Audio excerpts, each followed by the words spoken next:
Gisi alituwezesha, gisi alitusaidia, gisi alituchunga kadiri ya juma yote mzima, weye na mie. Kuna kuwa batu bengine bari voyager mafashi ya kuachana katika juma yote mzima, lakini Mungu aliwawezesha, Mungu aliwasaidia, na Mungu alituongoza tupate kukaribia ndani ya presence yake. Ni kule tutakwenda kumupikia mikono na bikelekele juu ya sifa.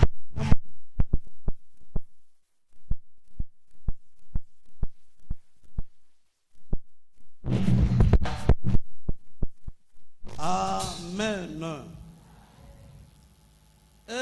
Siku ya Juma hii ilipita, tulikuwa na mtumishi wa Mungu alipenda kutuambia maneno ya connection, ya kujikonekte, kuambatana na Yesu Kristo. Ni kule alienda kutusomea Jean chapitre 15 verset 1 mpaka verset 8. Ilisemea sababu ya mzabibu wa kweli. Na baba yetu ni yeye alikuwa mlimaji. Alikusa vitu vya kuachana. Alikusa maneno ya kuweza kusema weye na mie tupate kuzala matunda ya kuweza kumpendeza Mungu. Amen. Alileta mifano ya kuachana. Akasema mti ya embe haiwezi kuzala kitu kingine. Inaweza kuzala paka embe, lakini kama mti ya embe inenda kuzala kiboke, inakuwa ni mambo mengine. Amen. Haleluya. Ni paka muile shina moya moya njo mule twiko. Ni hivi, bila kukawia tutenda kuwashukuru wa baba. Walitupatia confiance ya kuweza kusimama mbele yenu. Ni hivi wa baba, asante. Tunawapikia nini vile vile asante kwa kuweza kuja kusikia neno la Mungu. Na hivi bila kukawia batenda kutuangalilia Jean chapitre 11 verset 14. Jean chapitre 11 verset 1 jusqu'à 14. Tusimame.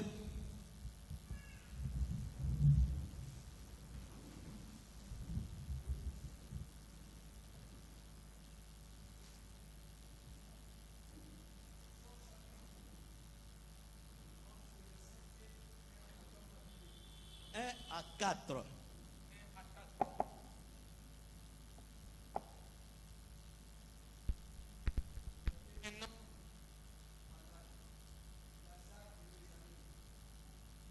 Marie et de Marthe, sa sœur, c'est qui oignit des parfums les Seigneurs et qui lui essuya les pieds avec ses cheveux. Et c'était son frère Lazare qui était malade. Les sœurs envoyèrent dire à Jésus, Seigneur, voici, celui que tu aimes est malade. Après avoir entendu cela, Jésus dit, cette maladie n'est point à la mort, mais elle est pour la gloire de Dieu, afin que le Fils de Dieu soit glorifié par elle. Parole du Seigneur. Amen. Alléluia. Asubuhi ya leo banetusombea Jean chapitre 11 verset 1 à 4. Asema kulikuya mtu mmoja alikuwa na ugonjwa, na jina lake alikuwa Lazaro wa Kubetania, muji wa Maria na ndugu yake muke Marta. Amen. Huyu ndugu banetuambia asema alikuwa mgonjwa, jina lake Lazaro.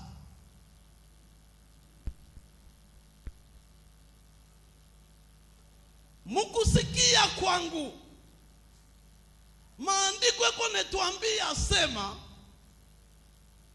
huyu ndugu alikuwa na banduku yake. Banduku yake banetuambia hapa barikuya ni Marta na Maria. Jo barikuya badada yake, lakini yeye alikuwa mgonjwa.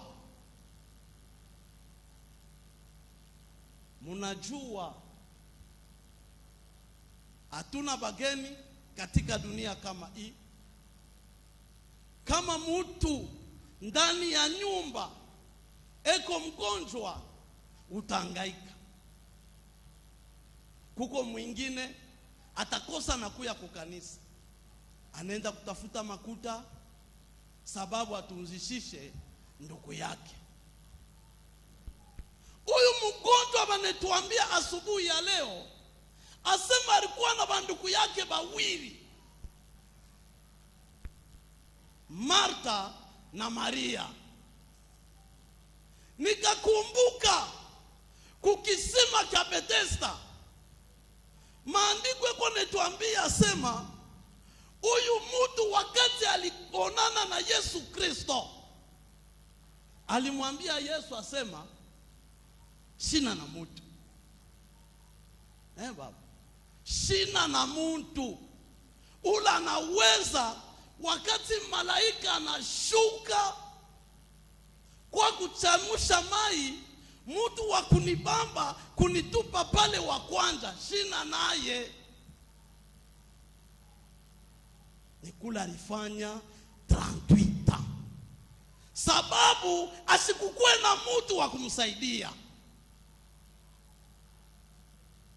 Lakini huyu mgonjwa wa asubuhi ya leo Lazaro banetuambia sema alikuya na banduku yake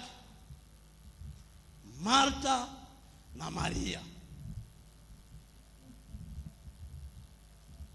Kama tunatafuta kuangalia histoire ya Marta na Maria balifanya nini, hivi tutasoma Luc chapitre 10 verset 38 à 39. Tushikie ko histoire ya banduku yake ya Lazaro.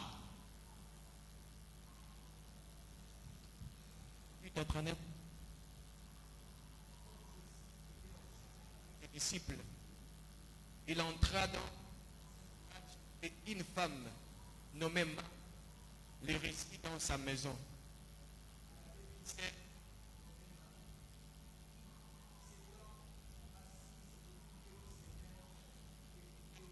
Sa parole.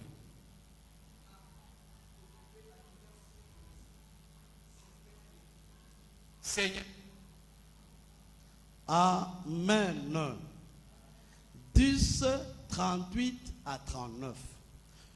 Wangali wakikwenda, yeye aliyeingia katika kijiji kimoja. Kile kijiji kilikuwa ni Betania. Asema alikutana na mwanamke fulani, jina lake Marta. Amen. Asema wakati Yesu alikuwa eko nenda mukijiji kimoja fulani, kula alikuwa eko nenda na wanafunzi yake. alikutana na mwanamke moya. Martha anakutana naye. Martha alifanya nini kwa Yesu? Maandiko yako yanatuambia asema alimkaribisha. Amen. Alimkaribisha. Karibu, bakengia munyumba. Maneno ya kwanza ile mtumishi wa Mungu alituambia dimanche ya kusema inafadhali weye na mie tujikonekte. Kama tunajikonekte kwa Yesu ili tutazaa matunda. Amen. Huyu mwanamke wakati aliona Bwana eko na kuja, maandiko yako yanatuambia asema alimkaribisha. Vile Abraham wakati alikuwa muema asa kuikala, maandiko yako yanatuambia asema Abraham wakati alikuwa asa kuikala pale, anaona watu watatu weko napita, alibakaribisha. Alibakaribisha bale bantu. Ni kule huyu Martha alimkaribisha. Asema wakati alimkaribisha, alikuwa na ndugu yake mwanamke aliyeitwa Maria. Na huyu Maria alikuya akiketi pembeni ya miguu ya Yesu akisikia neno la Mungu. Amen.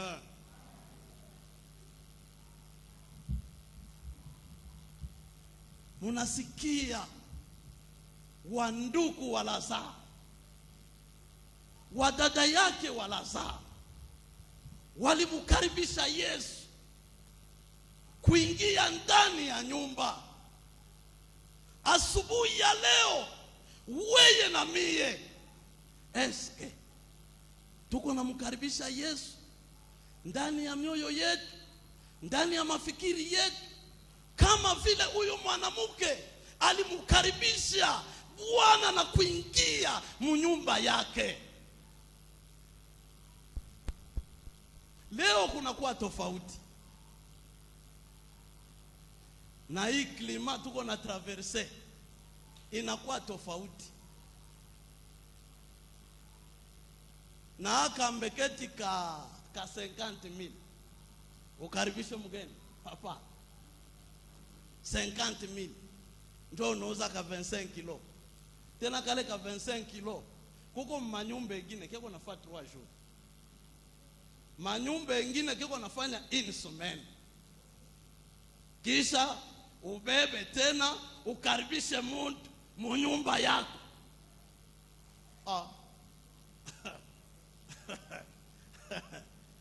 Umukaribishe na ito mswe na panda. Zamani tulianza kuita sebi konga, leo hapa inapanda na quiz inapanda. Tuko mdunia no, tuko bazazi pa kutoka kama papa Benjamin. Kama unafia kutoka ukacha tu makuto uko naona mama kama yene anakutupia hayo, ayene itafanya nini? Atakutupia, atakutupia hayo. Ayene mitauza nini hii, tauza hiyo nini, teuza nini, atakutupia. Makala shikwa bunga shikwa, unaanza kunibaluria, unaanza kunibaluria unaanza kunibaluria, inakuya nguvu. Lakini huyu mwanamke alimkaribisha. Abraham alibakaribisha mukuye. Asema wakati alibakaribisha ndani ya nyumba, mulikuya ndugu yake Maria.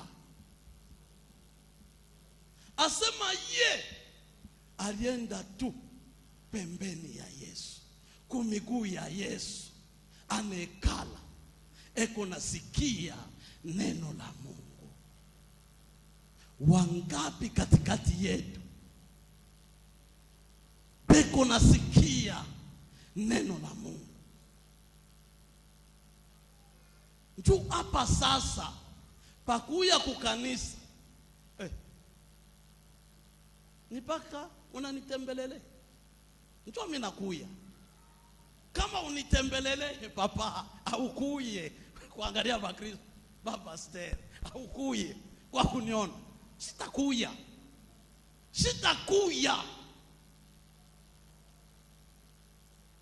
Kuko bengine beko nakuya sema tafanya je nyende tu bakaniona na shitaka wamu nikisha tu mimi natoka banione tu. Amen. Eske leo Pasteur Apollinaire kwako ou bien arivoyager uko nakuya njoo Pasteur Apollinaire akuone? Eske uko pembeni ya miguu ya Yesu? Mari alikuya pembeni ya miguu ya Yesu. Banaongeza na kusema alikuya eko nasikia maneno ya Mungu.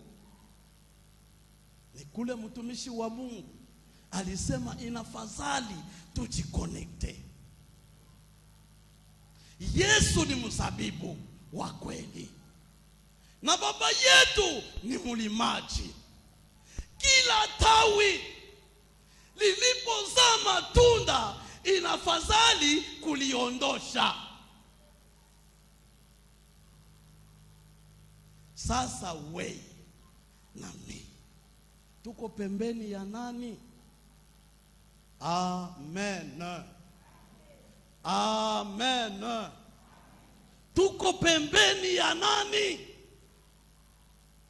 Yesu mwenyewe eko nasema mie niko ndani ya Baba na Baba ndani mwangu.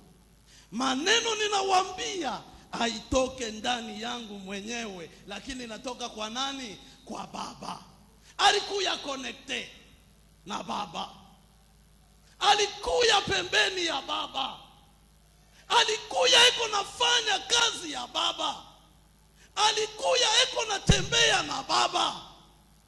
Lakini weye na mie tujiangalie asubuhi ya leo, tuko natembea na Baba, tuko natembea na Yesu Kristo, tuko pembeni ya Yesu kama vile Maria alikuwa pembeni ya Yesu.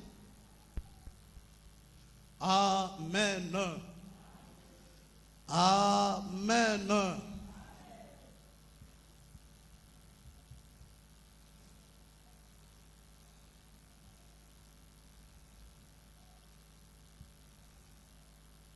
Chapitre 3, il y a verset 11. Au tout sommet, chapitre 3, il y a verset 11. Et chapitre 11, verset 3. Luc. Jean, chapitre 11, verset 3. Pas quand il est tous les sommes. Les sœurs envoyèrent dire à Jésus: Seigneur, voici, celui que tu aimes est malade. Amen.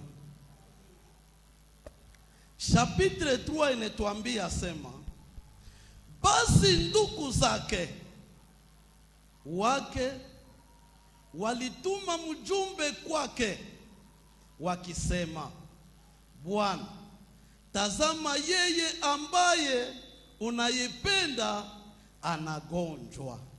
Amen. Hii msemo inanifariji.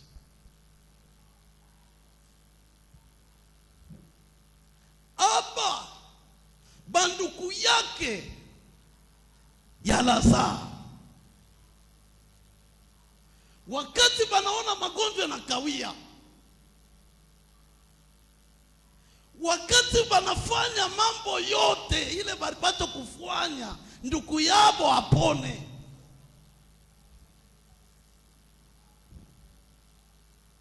ndio bakasema hapana, tutume bantu bende kwa Yesu. Na wakati barituma bale bantu bende kwa Yesu, baribambia hivi: wakati mutafika kule, tazama, yeye ambaye unayependa anagonjwa. Amen. Ulo napendaka eko malari.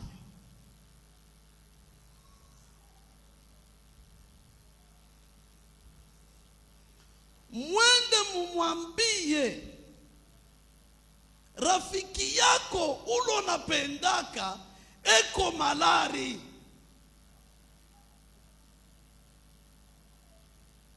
Amen. Abakuseme mwende mukamwambie Lazaro eko malari ulo napendaka. Meleo tukuafata maandiko inetuambia sema, amri ya kwanza, penda jirani, penda Mungu wako na moyo wako wote. Banaongeza na kusema, penda jirani yako kama vile unajipenda we mwenyewe. Leo ile amri inakuwa tofauti kwetu, inakuwa tofauti. Uko naona makanisa ingine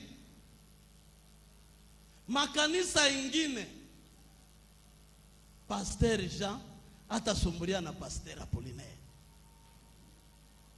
Pasteur Fidel atasumbulia na Pasteur Jean. Peko mapendo.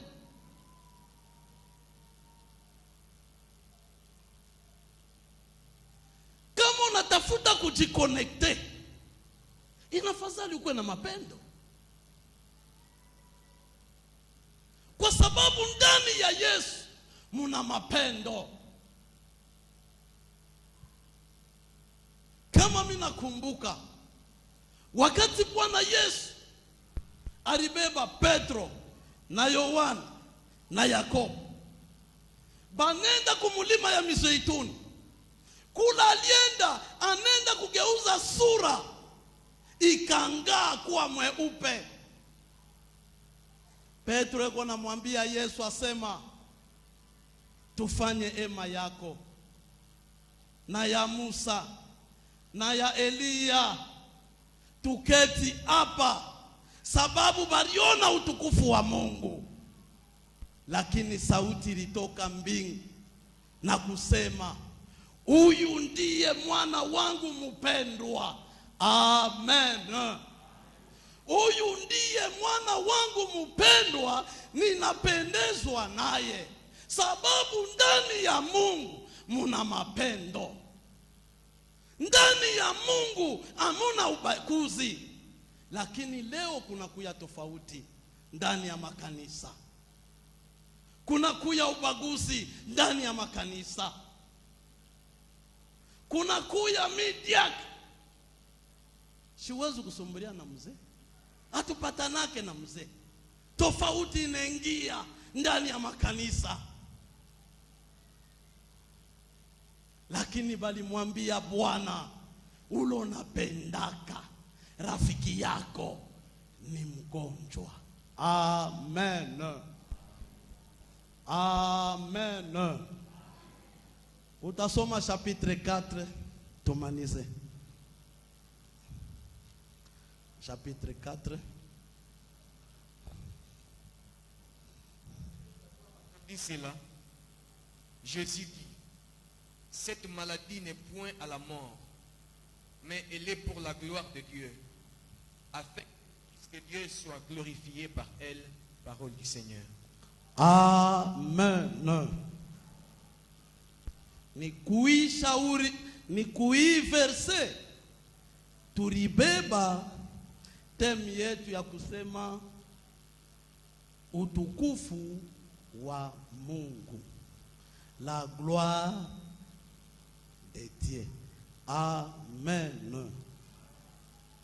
Amen.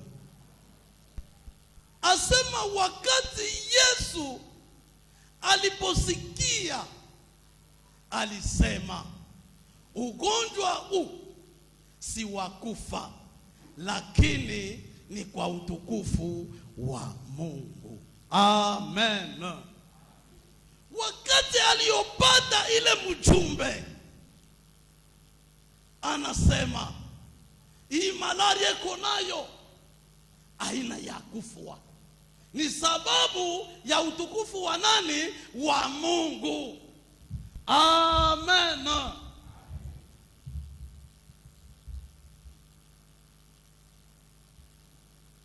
Kana asubuhi ya leo, sikia Bwana Yesu eko nasema, kwa hii magonjwa uko nayo, kukosa kazi ukule unakosa, ni sababu ya utukufu wa nani? Wa Mungu. Amen. Siku moja nilikuwa niko nenda na papa ndio anamjua Debora. Nilikuwa niko nenda naye, tunafika fashi moya, anasema shimama rafiki yangu yewe. Mimi na shimama, anaita rafiki yake, anakuya, ananja banasumbulia na rafiki yake. Wakati banaisha kusumbulia na rafiki yake, ananja kuniuliza, asema unamwona je huyu rafiki yangu? Eko je? Debora. Unafia kuniambia? Asema hapana, unamwona je? Eko mubaya? Ubieko wapi? Unafia kuniambia nini? Wewe sema ile mambo uko nayo. Asema hapana, unaona huyu rafiki yangu na buzuri bote ubweko nabo. Babwana batakuya, banaleta kifunga mlango. 2 jours après, banakuwa kukibeba. Bwana anakuya, banaleta kifunga mlango. 2 jours après, inenea babwana 6. Mimi namwambia, asema ile babwana 6 banenea ni njuu ya utukufu wa nani? Wa Mungu. Amen. Utakuya beko na kukatala, utakuya auzalake. Bantu beko nasema auzalake, kuzala auzale, bananja na kukuchambula.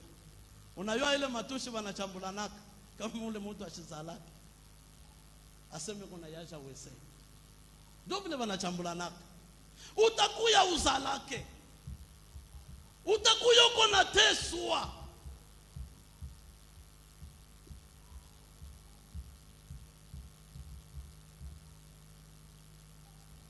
Amen. Utakuya unacha kukosa kazi, uko na hangaika. Ni kule Yesu alimwambia, asema magonjwa ile eko nayo aina ya kufwa, kule kuzala uzalaki, kule kukosewa, uko nakosewa kila sana kila wakati, ni sababu ya nini? Ya utukufu wa nani? Wa Mungu. Inafadhali Mungu apate kutukuziwa, apate kuonekana mu maisha yetu. David aliua Goliath, ni sababu ya nini? Ya utukufu wa Mungu. David asikukue capable, David asikukue na nguvu, ayakombanaka hapo mpita, lakini juu ya utukufu wa Mungu David aliua nani? Goliath.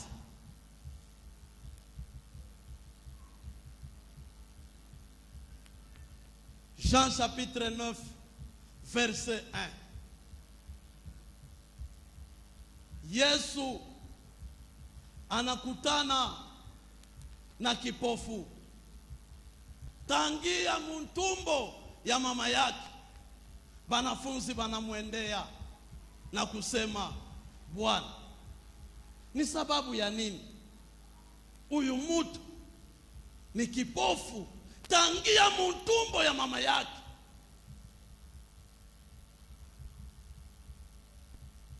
Ni bazazi yake balifanya zambi au ni yeye mwenyewe alifanya zambi? Yesu akasema ni sababu ya utukufu wa nani? Wa Mungu uonekane, uwezo wa Mungu, mamlaka ya Mungu ionekane, kusudi mwana wa watu apate kutukuziwa.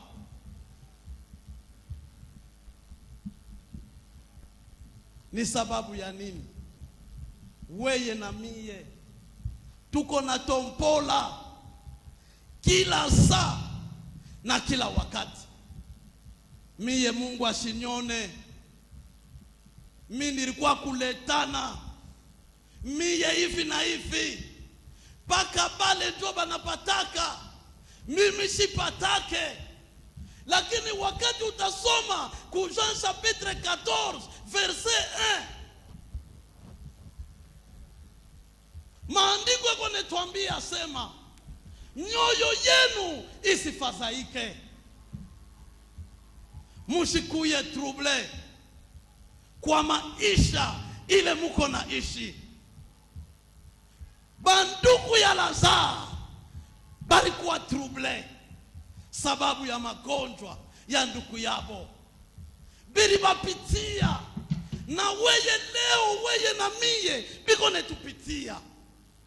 Mukuripa masomo ni problem, mukuripa nyumba ni problem, mukutoka tu hapa kwenda muvili transport hauna nayo ni problem.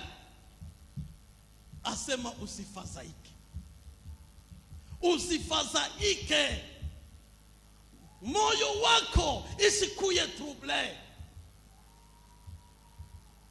Muamini nani? Mungu.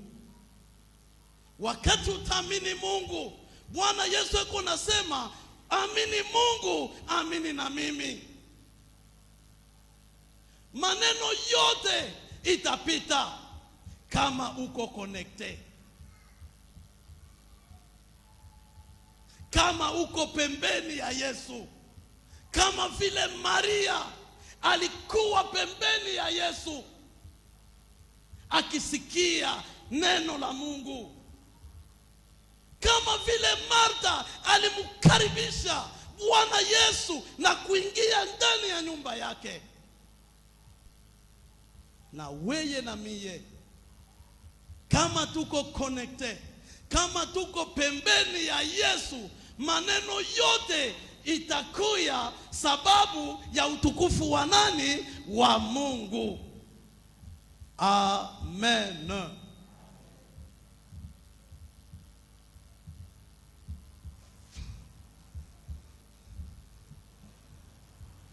Hivi tutasoma Esaïe chapitre 44 verset 1 à 2.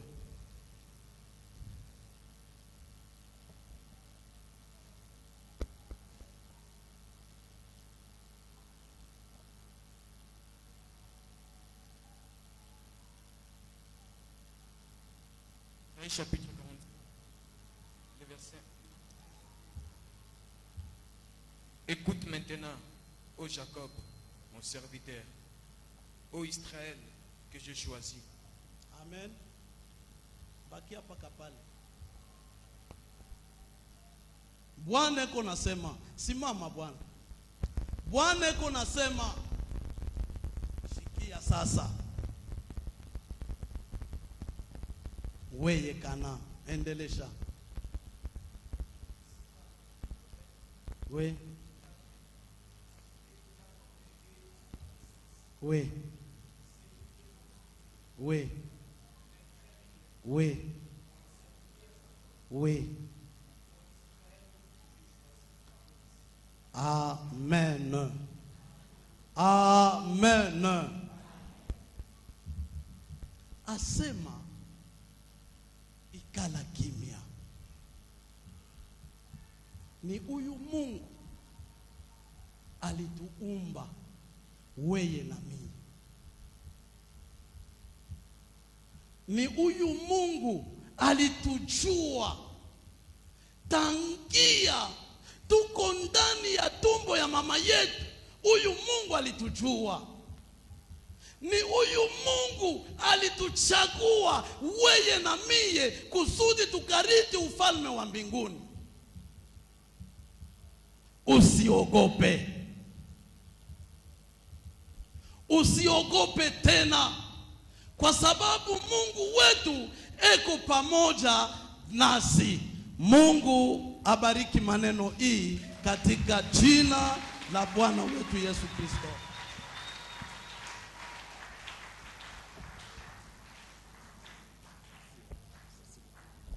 Gloire au Seigneur. Gloire au Seigneur. S'il te plaît, acclame le Seigneur ce matin. Kilie Bwana.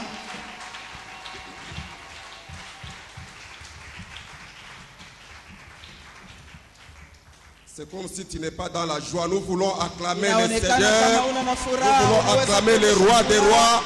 Nous voulons Ushangilie acclamer mfalme wa le wafalme. Seigneur des seigneurs. Bwana ya Le mabwana. rocher des âges. Yeye Nous voulons jiwe la acclamer le pembe. Dieu glorieux. Unaweza mshangilia Mungu wa Le Seigneur utukufu. Dieu des... Merci Seigneur. Amen. Amina. Nous bénissons le Seigneur ce matin.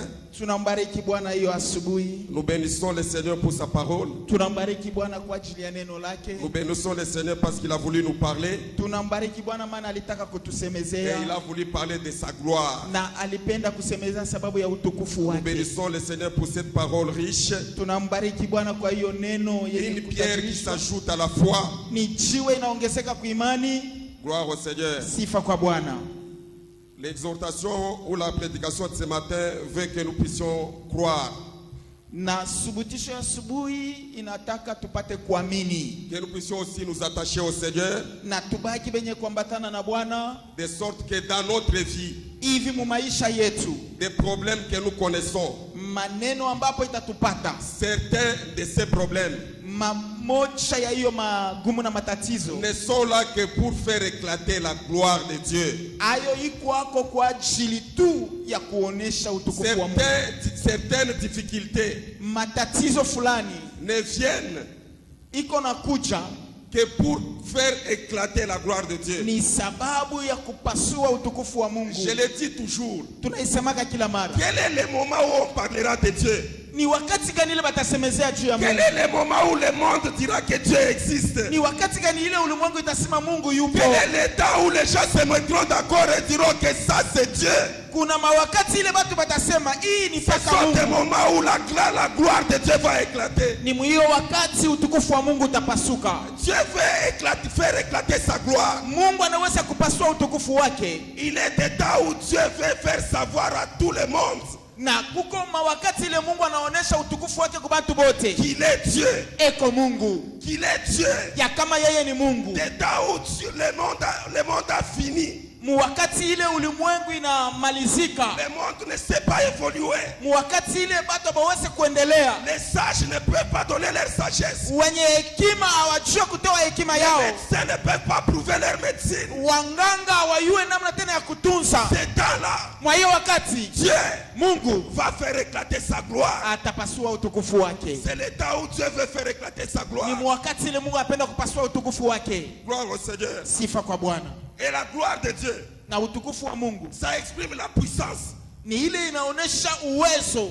Ce qui veut dire gloire, Ile inapenda kusema tu utukufu. veut dire puissance. Inataka kusema Et la uwezo. puissance de Dieu se manifeste dans ta vie au nom de Jésus. Uwezo wa Mungu aonekane maisha yako mjina la Yesu. Dieu se manifeste dans ta situation au nom de Jésus. Mungu aonekane kwa maisha yako mjina la Yesu.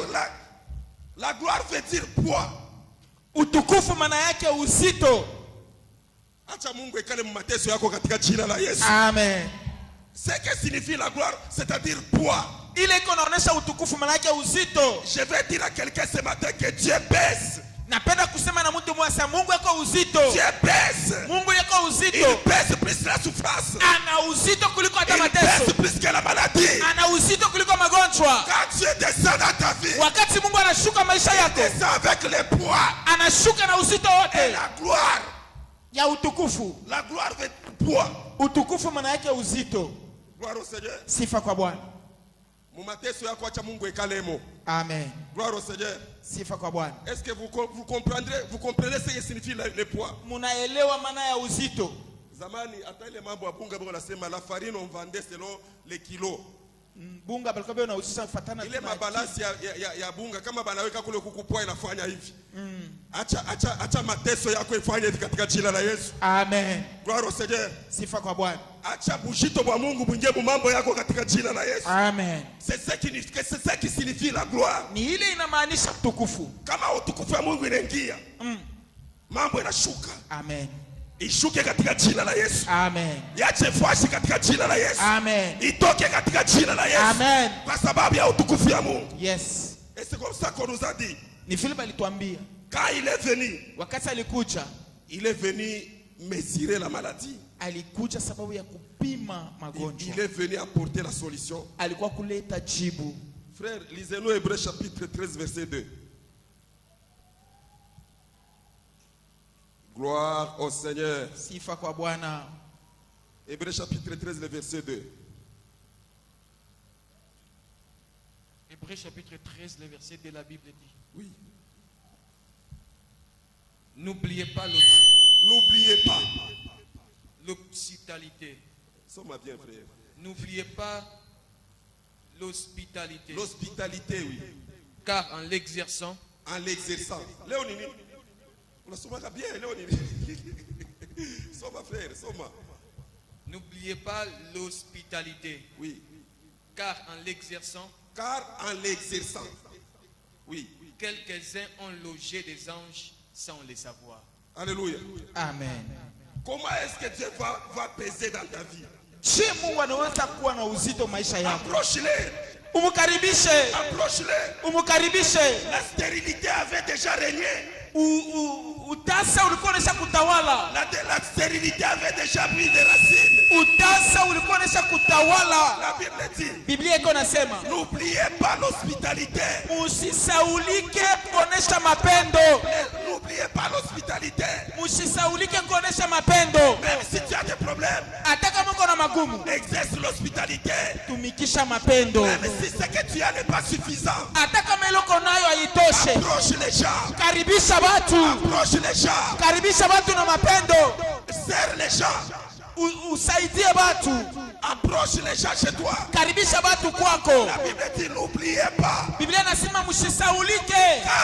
Maana En exerçant l'hospitalité, mkutumikisha mapendo namna il y a ile, des gens kuna watu qui ont logé les anges walikaribisha mamalaika sans le savoir. bila kujua. Sans le savoir. Bila kujua. Alléluia. Amina. Et c'est comme ça qu'Abraham Ni vile Abraham a approché. alikaribisha. Lui n'a fait qu'approcher. Aliwakaribisha. Il ne pouvait jamais faire la révélation qu'il approchait des anges. Ashikukuwa hata na ufunuo ya kukaribisha malaika. Parce qu'il a approché Dieu. Sababu tu alimkaribisha Mungu. La Bible dit, Biblia inasema ces problèmes qui avaient déjà fait longtemps, ile mambo ilikuwa kukawia, a trouvé solution. ilipata jibu. A trouvé solution Ilipata jibu. à cause de pouvoir approcher les gens. Kwa sababu tu alikaribisha watu na mapendo. Approche quelqu'un. Karibisha kwa watu. Moi je dis toujours, Tunasemaka kila mara, je n'ai jamais vu quelqu'un qui souffre parce qu'il a aidé les gens. mishi ya unaka mtu kuteseka kusaidia watu wengine. Alléluia. Amina. Asema anaanza kuteswa tena sasa usaidia baba. Alléluia. Amen. Qui a servi. Ule alisaidia Et à cause de ce qu'il faisait, il commence à souffrir. kwa ajili ya matendo yake anaanza kuteseka. Il n'existait pas. Aikalake iko En l'exerçant, mukutumikisha, certaines personnes ont approché des anges. bantu bengine balikaribisha ba malaika. Là où il n'y avait pas de solution, Pala pa kukua jibu, Dieu va donner la solution. Mungu analeta jibu. Là où il n'y avait pas de remède, Pala pa kukua dawa, Dieu va apporter les remèdes. Mungu analeta dawa. Alléluia. Amina. En l'exerçant, Mukutumikisha mapendo, c'est mieux que tu approches Dieu dans ta vie. zuri mukaribishe Mungu maisha La yako. première personne à approcher, c'est Dieu. Na mtu wa kwanza ule unaweza kukaribisha ni Mungu. C'est lui que tu dois d'abord approcher, c'est Dieu. Ule mbele wewe unapaswa kukaribisha ni Mungu. Invite Dieu dans ta vie. Umwalike Mungu maisha yako. Malheur à nous.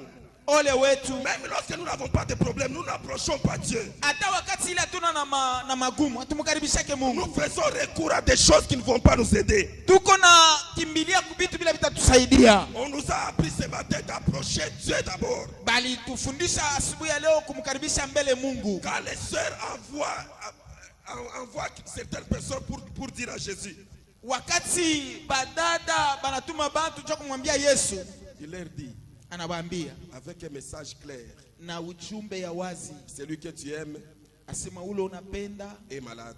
ni mgonjwa. Et Jésus dit, Na Yesu anasema oui, il est malade, mais cette maladie ne va pas l'amener à la mort. ndio anagonjwa, lakini ile magonjwa ni ya kumpeleka kumauti. Cette maladie va faire éclater la gloire de Dieu. Ile magonjwa ni ile itapasua utukufu wa Mungu. Vous devez savoir une chose, qu'il y a des gens qui ne croient pas encore. Kuko kile tunaipasha kujua, kuna watu wale bado Il habayaamini. y a des gens qui n'acceptent pas encore. Kuko batu bale Il bayaamini. y a des personnes à qui on a donné l'évangélisation, mais ils n'acceptent pas la parole. Kuko batu bale turihubiri lakini habayaichika hiyo Quand neno. ils verront la gloire de Dieu, Wakati bataona utukufu wa Mungu, quand ils verront la puissance de Dieu, wakati bataona uwezo wa Mungu, ils vont croire. bataamini. Alléluia. Amina.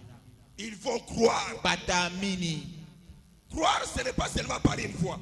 Kuamini haina tu kwa njia moja. Il y a des choses quand Dieu les fait, Kuko bitu wakati Mungu anabitimiza, ça va attirer les gens. itakokota batu. Il faut que maisha yako katika jina la Yesu. Amen. Alléluia. Amina. Kile tu Mungu atafanya kitaaminisha watu. Amen. C'est ça la gloire de Dieu. Njoo utukufu wa Mungu.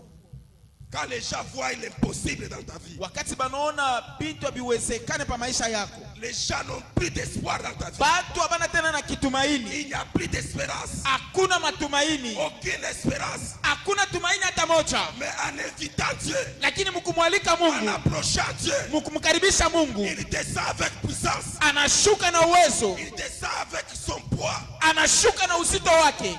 Le poids de Dieu Uzito wa Mungu vient anéantir toutes les souffrances. inakuya kuangusha mateso yote, Il vient avaler tout ce que tu avais inakuya kumeza vyote ulikuwa navyo à cause de sa gloire. kwa ajili ya utukufu wake. Gloire au Seigneur. Sifa kwa Bwana. Et on nous a dit de nous accrocher toujours. Na balituambia kubaki benye kuambatana. Les versets que nous avons lus, si vous les lisez encore dans une autre version, en Luc chapitre 10, verset 42, la Bible dit, il n'y a qu'une seule chose qui est nécessaire dans la vie. Na shairi tukisome mu matafsiri nyingine Biblia iko nasema La kuko Bible paka dit, kitu kimoja tunapaswa une kujua. seule chose est nécessaire. Kitu kimoja kimbacho kinakuwa cha mafaa. Et la Bible dit, Na Biblia inasema Marie Marie a choisi la bonne part. alichagua sehemu nzuri. Quand vous lisez ce verset, la Bible dit, une seule chose est nécessaire. Na wakati unasoma Biblia inasema kitu moja tu kiwa cha mafaa. Il dit à Marthe, Marthe, Marthe, Anamwambia Martha, Martha, je te dis une chose, nakwambia kitu moja. que une seule chose est nécessaire. Nakwambia kitu moja tu ni cha muhimu. Et ce qui est nécessaire, Na kile kitu cha muhimu c'est ce que Marie a choisi. ni kile Maria Elle alichagua. a choisi la meilleure part, Alichagua sehemu nzuri. la bonne part, Sehemu nzuri de s'attacher à Dieu. ya kuambatana na Mungu. Ce qu'elle a choisi. Na kile La alichakula. Bible ajoute en disant, Biblia inaongeza mkusema personne ne va lui arracher ça. hakuna mtu anaweza mnyang'anya hayo. Personne ne lui ôtera cela. Hakuna mtu atamnyang'anya hayo. Elle a choisi la bonne part. Maana alichagua sehemu nzuri. Si nous avons Dieu, Kama tuko na Mungu, nous avons aussi sa puissance. tuko na uwezo wake. Alléluia. Amina. Les modérateurs étaient en train de le dire. Kiongozi alikuwa iko nasema Quand il est venu habiter à nous, wakati alikuwa kuketi ndani mwetu, il est venu avec toute sa puissance, alikuja na uwezo wake wote, avec son éclat, alikuja na utukufu wake, avec sa magnificence. alikuja na wema wake C'est wote. ainsi que Jésus dit, Ni vile Yesu alikuwa anasema ce que l'autre a choisi, kile ule mwingine alichagua c'est la meilleure part. ni sehemu nzuri. Bakutoshe vitu vyote bakuachie Yesu pa maisha yako. Amen. Haleluya. Amina. Bantu bote bakuache me ubakie na Mungu. Amen. Elle dit à sa sœur, Anasema na dada yake, ne te plains pas usifurahikiwe en restant à côté de Christ. mukubakia pembeni ya Kristo. Elle a choisi la meilleure part. Alichagua sehemu nzuri. Gloire au Seigneur. Sifa kwa Bwana. Pour exprimer l'attachement à Dieu. Juu ya kuonesha kuambatana na Mungu. Ce matin, nous aimerions que nous puissions encore renouveler notre attachement. Na asubuhi tunapenda kufanya tena upya kuambatana Nous kwetu. voulons voir la gloire de Dieu dans notre vie. Tunapenda kuona sheria ya Mungu maisha Nous voulons yetu. voir la puissance de Dieu dans notre vie. Tunapenda kuona uwezo wa Mungu maisha Cela yetu. passe par notre attachement au Na Seigneur. hiyo iko napitia kuambatana kwetu kwa Bwana. Notre attachement à sa parole. Kuambatana kwetu kuneno lake. L'attachement à ses commandements. Kuambatana kumaneno yake. Lorsque nous allons demeurer attachés. Wakati tutabakia benye kuambatana, Gloire au Seigneur. sifa kwa Bwana. Et quand Dieu va descendre dans ta vie, Na wakati Mungu atashuka maisha yako, il va faire éclater sa gloire. atapasula utukufu wake. Gloire au Seigneur. Sifa kwa Bwana. Quand Dieu fait éclater sa gloire, Wakati Mungu anapenda kupasua utukufu wake, il change de situation. eko anabadilisha hali ya maisha. Il transforme la vie. Anabadilisha maisha. Il donne une autre vie. Analeta maisha ingine. Il amène une autre dimension. Analeta hatua ingine. Parce qu'il est là. Kwa sababu eko hapo. Parce qu'il est descendu. Sababu anashuka. C'est lui qui pèse maintenant. Ni yeye anakuwa na uzito La sasa. maladie ne va plus peser. Magonjwa haitakuwa na uzito La tena. souffrance ne va plus peser. Mateso haitakuwa na Les uzito tena. difficultés ne vont plus se peser. Magumu haitakuwa na uzito La tena. malédiction ne va plus peser. Laana haitakuwa na uzito tena. Gloire au Seigneur. Sifa kwa Bwana. C'est Dieu qui pèse Ni maintenant. Mungu ana uzito sasa. Il va prendre la place dans ta Ni vie. yeye atachukua fasi mu maisha Il yako. descend avec sa gloire dans ta vie. Anashuka na utukufu wake Dans ta maison, dans ta famille. mu nyumba yako na mu jamaa yako. Il veut manifester sa gloire. Anapenda kuonesha Il utukufu veut wake. manifester sa magnificence. Anapenda kuonesha uwema wake. Gloire au Seigneur. Sifa kwa Bwana. Les enfants d'Israël étaient retenus prisonniers. Wana wa Israeli walibakia wafungwa.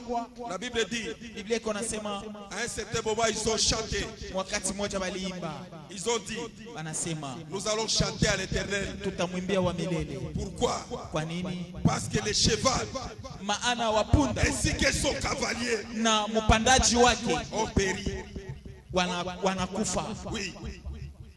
Alléluia. Amina. Tous ceux-là qui les poursuivaient, Wale wote walikuwa na wafuatafuata ils ont péri. walikufa. Na kutangazia kusema wale wote wanafuata maisha yako watakufa mjina la Yesu. Amen. Frère, tusome mbele le verset. Exode chapitre 15 le verset 1. Basema hapa sasa tutamshukuru sasa Mungu. Wale wote wanaanza kutufuatafuata. Ule mtu mpaka mkongo wa maisha yako, acha Mungu aishane naye katika jina la Yesu. Amen. Unashikwa chaki. Anaanza kusibia maisha yako saa yake. Ela tafuta information ya maisha yako. Ela tafuta sari alipeleka dossier fashi fulani. Ela tafuta sema kulikuwa chance na cha kumoa. Mungu aishane naye mjina la Yesu. Alléluia. Asema menala nous allons chanter la louange à Dieu. Parce que ule anaanza kutufuatafuata. Mungu anamuisha anaishana naye. Amen. Alléluia. Alors Moïse et les enfants d'Israël chantèrent ces cantiques à Oui, l'Éternel. à l'Éternel. Ils dirent, je chanterai à l'Éternel, Nous allons chanter maintenant à l'Éternel. car il a fait éclater sa gloire. Il a fait éclater sa gloire. Acha Mungu apasule neema yake pa maisha yako mjina la Yesu. Amen. Il a précipité dans la mer le cheval et son cavalier. Mungu a précipité maadui bako bote mumai katika jina la Yesu. Bale balikale ba unauliza la kuuliza leo atafanya nini? Mungu aishane nabo mjina la Yesu. Amen. Oli afanye mambo yake. Oli achokipe na maproblemu yake. Ye mambo yake ba yako ndio mambo yake. Haleluya.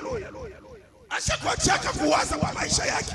Hapa sasa yeye unawaza kwa maisha yako. Mungu aishane naye mjina la Yesu. Amen. Mungu aishane naye katika jina la Yesu. Amen.